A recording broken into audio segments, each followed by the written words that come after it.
Assalamualaikum warahmatullahi wabarakatuh. Perkenalkan, nama saya Kansa Aisyatul Nabila, nomor NIM 2222006. Di sini, saya ingin mempresentasikan tentang eufemisme dan kesantunan berbahasa. Pertama, kita akan membahas tentang eufemisme. Apa sih eufemisme itu?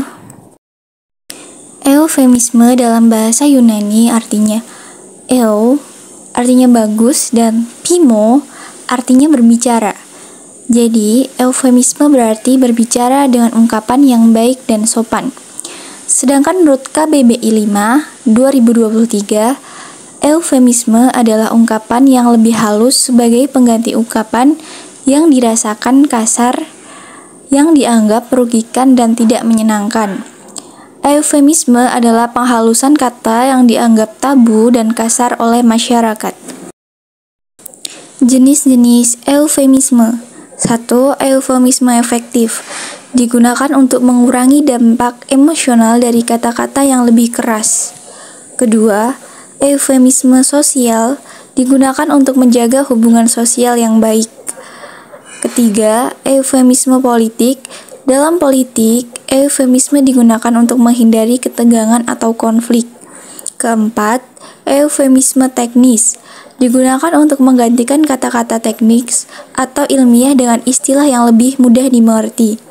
Dan kelima, ada eufemisme seksual yang digunakan dalam konteks seksualitas untuk menghindari kata-kata kasar atau menjaga privasi. Contoh eufemisme efektif adalah Andi adalah seorang difabel. Difabel adalah orang cacat fisik. Yang kedua ada eufemisme sosial. Contohnya, Riko adalah seorang siswa yang kurang pandai dalam pelajaran matematika. Kurang pandai artinya adalah bodoh. Ketiga, eufemisme politik. Di negara ini ada banyak tikus berdasi yang perlu dibasmi. Tikus berdasi artinya koruptor. Keempat, eufemisme teknis. Contohnya, salah satu siswa kelas 4 pingsan saat upacara berlangsung. Pingsan artinya hilangnya kesadaran sementara yang terjadi secara tiba-tiba. Kelima, eufemisme seksual. Contohnya, siswa SD di kota A disodomi seorang pria yang dikenalnya lewat sosmed.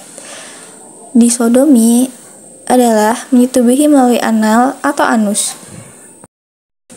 Eufemisme adalah alat yang berguna dalam bahasa yang memungkinkan kita untuk berkomunikasi dengan lebih halus dan sensitif. Akan tetapi, eufemisme yang berlebihan akan membuat orang menjadi bingung. Alasan penggunaan eufemisme. 1. Tidak menyinggung. Agar tidak menyinggung dan tidak menimbulkan konflik. Kedua, merahasiakan. Maksudnya adalah untuk merahasiakan sesuatu di dunia medis. Yang ketiga ada alat diplomasi, yaitu sebagai alat diplomasi agar tidak menimbulkan akses-akses yang tidak diinginkan. Keempat ada alat pendidikan. Sebagai alat pendidikan, utamanya dilakukan oleh orang tua kepada anaknya. Selanjutnya ada kesantunan berbahasa. Pengertiannya adalah bahasa adalah satu-satunya milik manusia yang tidak bisa lepas dari dalam diri manusia. Bahasa selalu hadir dalam segala aktivitas atau kegiatan manusia. Bahasa bisa membuat kita banyak teman atau disenangi orang.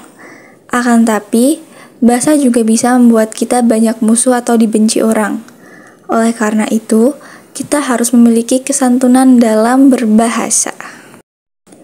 Kesantunan, kesopan santunan, atau etiket adalah tata cara, adat, atau kebiasaan yang berlaku dalam bermasyarakat. Dalam Kamus Besar Bahasa Indonesia diartikan, kesantunan atau santun adalah halus dan baik, sabar dan tenang, sopan. Jadi, kesantunan berbahasa tercermin dalam tata cara berkomunikasi lewat tanda verbal atau tata cara berbahasa. Tata cara berbahasa harus sesuai dengan unsur-unsur budaya. Apabila tata cara bahasa seseorang tidak sopan dan tidak sesuai dengan norma-norma budaya, maka ia akan mendapatkan nilai negatif. Misalnya dituduh sebagai orang yang sombong, angkuh, dan acuh tak acuh. Karena kesantunan berbahasa seseorang mencerminkan sikap kepribadiannya. Beberapa hal yang harus dihindari oleh pemakai bahasa dalam berkomunikasi agar tuturan yang disampaikan santun dan tidak melanggar norma. 1. Jangan mempermalukan lawan tutur. Hindari kata bernada mengejek, menyepelekan, menghina, dan merendahkan lawan berbicara. Contohnya, anak itu bukan malas, melainkan goblok. Bandingkan dengan anak ibu sebetulnya cukup pandai, hanya kadang-kadang kurang tekun. Kedua, jangan menyombongkan diri. Contohnya, anakku itu memang hebat, selalu menjadi juara kelas, dan baru lulus ujian nasional dengan angka rata-rata 9,5 kemarin. Bandingkan dengan anakku sebenarnya biasa-biasa saja, cuma tekun sehingga sering menjadi juara kelas, dan dalam ujian nasional lulus dengan angka yang lumayan. Tentu yang kedua lebih baik dari yang pertama ya. Ada juga beberapa hal yang harus dilakukan oleh penutur agar tuturannya santun dan tidak melanggar norma. 1. Dalam meminta maaf, gunakan kata maaf yang disertai dengan penjelasan dan akan lebih santun lagi kalau diawali dengan kata mohon. Contohnya, mohon maaf atas kenakalan anak-anak saya. Yang kedua, gunakan kata mohon untuk meminta bantuan. Mohon untuk tidak merokok di ruangan ini contohnya. Dan yang ketiga, sebagai penutur, kita harus bersikap rendah terhadap lawan tutur. Contohnya, kemeja yang kamu pakai bagus sekali. Beli di mana? B. Ini cuma kemeja murahan. Belinya juga di pinggir jalan. Sekian presentasi dari saya mengenai eufemisme dan kesantunan berbahasa. Kurang lebihnya mohon maaf. Wassalamualaikum warahmatullahi wabarakatuh.